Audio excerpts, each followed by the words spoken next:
Basi imempendeza Mungu injili ya Yesu Kristo. Injili Yesu Kristo abiriwe mahali hapa. Mungu aliyeziumba mbingu na hata nchi, asante kwa injili Yesu Kristo mahali hapa, na ni kwa jina lake Yesu aliye Bwana mkombozi wetu. Amina. Kitabu cha Methali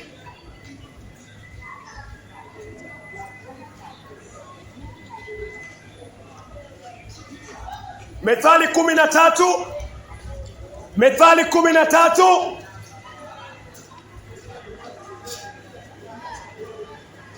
mstari wa 15. Methali 13:15. Mungu ananiambia, anakuambia ufahamu mzuri upata upendeleo, bali njia ya asiye mwaminifu ni ngumu. Ufahamu mzuri upata upendeleo, bali njia ya asiye mwaminifu ni ngumu.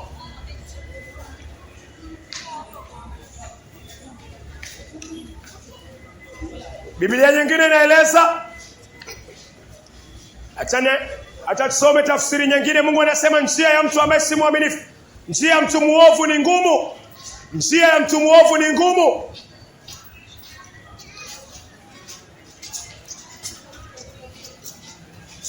Methali 13:15.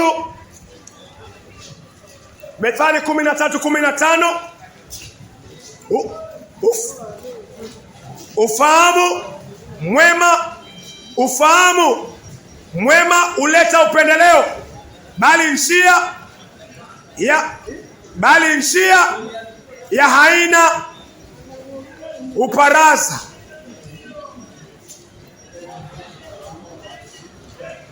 Ufahamu mzuri upate upendeleo, bali njia ya asiye mwaminifu ni ngumu. Maandiko yanasema njia ya mtu ambaye si mwaminifu ni ngumu. Njia ya mtu ambaye si mwaminifu ni ngumu. Unajua kwa nini njia yako ni ngumu? Umewahi kukaa chini ukafikiria kwa nini napitia kipindi kigumu? Mungu anasema njia ya mtu muovu, njia ya mtu ambaye si mwaminifu, Mungu anasema ni ngumu. Njia zetu zinakuwa ngumu kwa sababu maisha ambayo tunaishi si maaminifu mbele za Mungu. Mtu ambaye anavuta bangi si mwaminifu mbele za Muumba wake. Mtu ambaye anatoa mimba, maisha yake yatakuwa magumu, njia zake zitakuwa ngumu. Mtu ambaye atii wazazi, mtu ambaye atii mamlaka, maisha yake yatakuwa magumu. Mungu anasema njia ya mtu muovu, njia ya mtu ambaye si mwaminifu inakuwa ngumu. Saa zingine maisha yako yanakuwa magumu, unasema nimerogwa. Umejiroga mwenyewe kwa kulala na bibi za wenyewe. Umejiroga mwenyewe kwa kulala na bwana za wenyewe. Ukiishi maisha machafu, maandiko anasema maisha yako yatakuwa magumu. Hakuna mtu amekuroga. Angalia maisha yako, unaishi vipi, unakaa vipi? Wewe na Muumba wako mko vipi? Uhusiano wako na wazazi wako uko vipi? Mungu anasema njia ya mtu muovu ni ngumu. Nimefutwa kazi, mimi nimerogwa. Nani amekuroga? Umelala na bosi, utatarajia nini? Wewe na uko kwa ndoa, umemdanganya mume wako, umelala na mwanaume ambaye hamjaoana naye na uko kwa ndoa. Mambo yakienda vibaya, unasema nimeendewa vibaya. Nani akuende vibaya? Wewe mwenyewe umejiendea vibaya kwa njia zako mbaya. Tubu, siwache, muamini Kristo. Mungu anasema njia ya mtu muovu ni ngumu. Njia ya mtu muovu ni ngumu. Umetembea kwa waganga, umejichanganya. Alafu nataka maisha yawe rahisi vipi? Maisha yawe na neema vipi? Neema ipatikani kwa uzinzi, neema ipatikani kwa majini, neema ipatikani kwa waganga. Neema inapatikana kwa Mungu. Lazima utubu dhambi na muamini Kristo, uishi maisha masafi.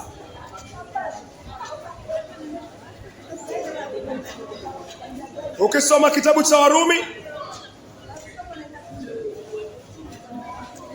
Warumi bado inatia mkazo kwa nini unaishi maisha magumu. Warumi 2:9. Kutakuwa na tabu. Mungu anasema kutakuwa na tabu. Mungu anasema kutakuwa na tabu.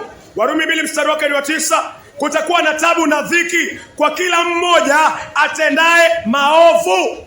Mungu anasema kutakuwa na tabu na kutakuwa na dhiki kwa kila mtu ambaye anafanya uovu. Fanya uovu, tabu inakuja. Fanya uovu, dhiki inakuja. Nani amekuroga? Umejiroga mwenyewe. Maandiko yako wazi. Njia ya mtu muovu ni ngumu.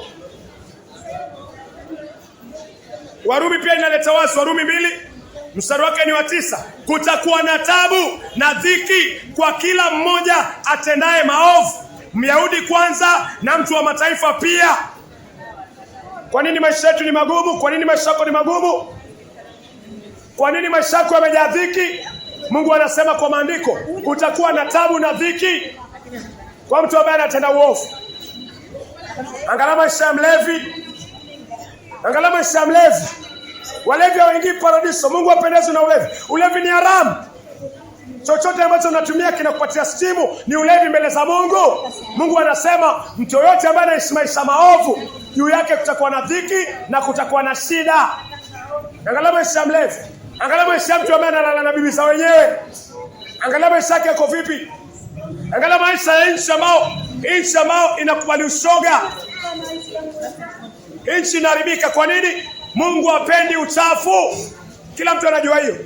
Kila mmoja anajua Mungu hapendi dhambi. Mbona unaitenda? Mbona unaisherekea? Mbona unaishabikia? Mbona unaangalia pornografia?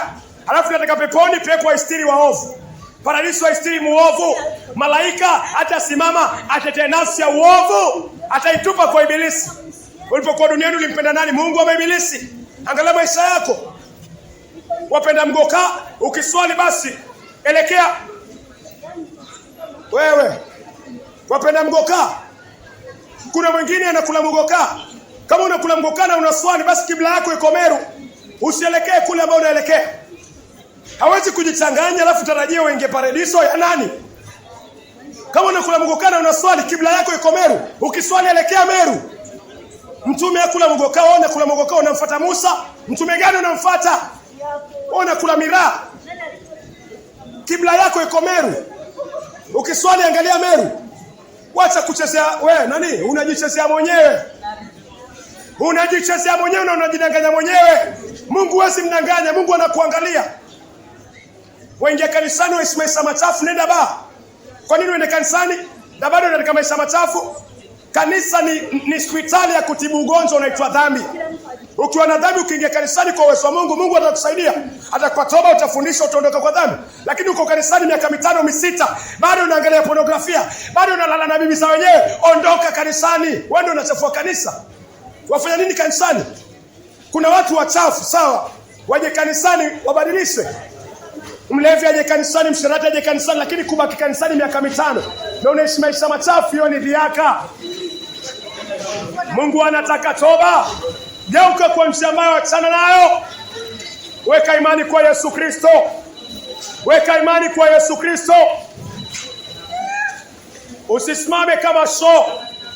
Usiombe kama show. Siku moja utasimama mbele za Mungu na utatoa hesabu. Mungu anatuita tuzitubu dhambi kweli na tuondoke katika hizo dhambi. Yohana 3:16, kwa maana jinsi hii Mungu aliupenda ulimwengu atakamtoa mwanawe wa kipekee. Mwanawe wa kipekee ni Yesu Kristo. Mungu alikupenda, Mungu alinipenda, akamtoa Yesu Kristo. Yesu akatolewa kama sadaka ya dhambi. Utubu dhambi, umwamini Kristo, uishi maisha masafi ndani ya Kristo Yesu. Mungu anataka toba. Ikimbie zina, geuka kwa njia mbaya.